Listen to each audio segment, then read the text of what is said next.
Now that we've thought about pitch in different sections, low, mid, and high, we're going to talk about directionality. We're going to talk about notes that move upwards. We're going to talk about notes that move downwards and notes that repeat.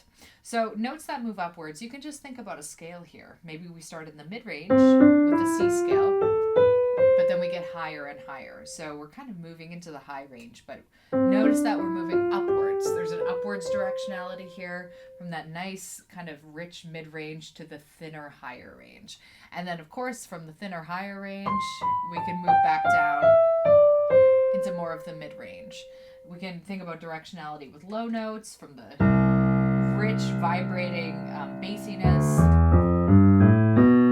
to something that isn't quite so hefty, and of course going descending into the depths.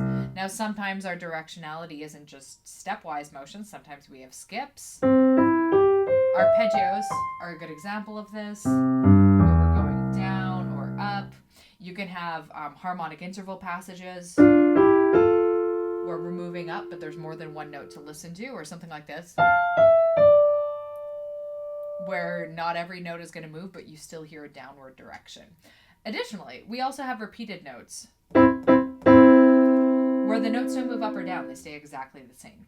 So these are the three components we're going to be doing tests and exercises for today. We are not going to be combining them. So we're not going to have shapes that go up and down and repeat. It's just going to be one isolated component at a time. And the reason that we're doing this is because if you get good at identifying the little atomic bits of music, you're going to be well equipped to put those bits together in larger excerpts to generally discern a shape of the music. So let's begin with some directions.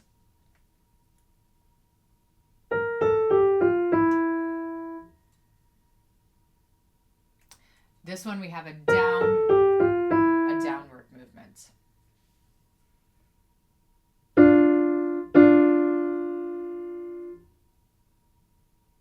That is a repeated selection.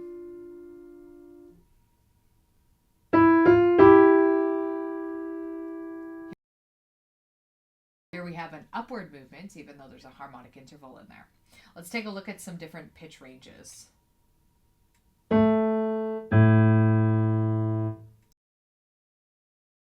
Just keeping it to two notes, see if you can get it with that. That is descending. We're going lower into the deep bassy range.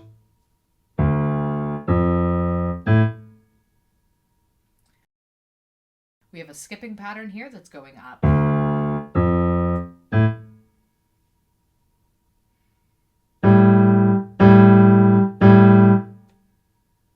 Here we have a little repetitive pattern.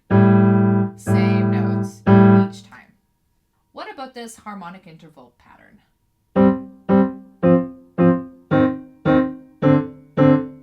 Trickier to discern because our top note actually remains repetitive. Notice that the bottom note is moving lower, so it is a descending pattern, but we also have a repeating element happening simultaneous, which can often trick the ear.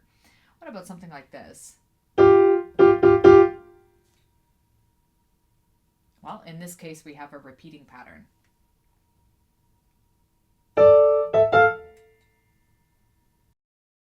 Another way to trick the ear, so it's only our top note that's moving upward, the lower note's repeating. But that is essentially an ascending pattern. Let's do two more, but we're going to shrink the range now. So it's only going to be movements between two sets of notes. Now that's a descending pattern, going lower. Last one.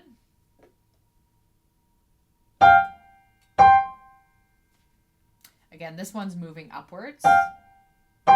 Even though they're harmonic intervals, you can hopefully hear the directionality there. All right, that concludes our second round of ear training exercises.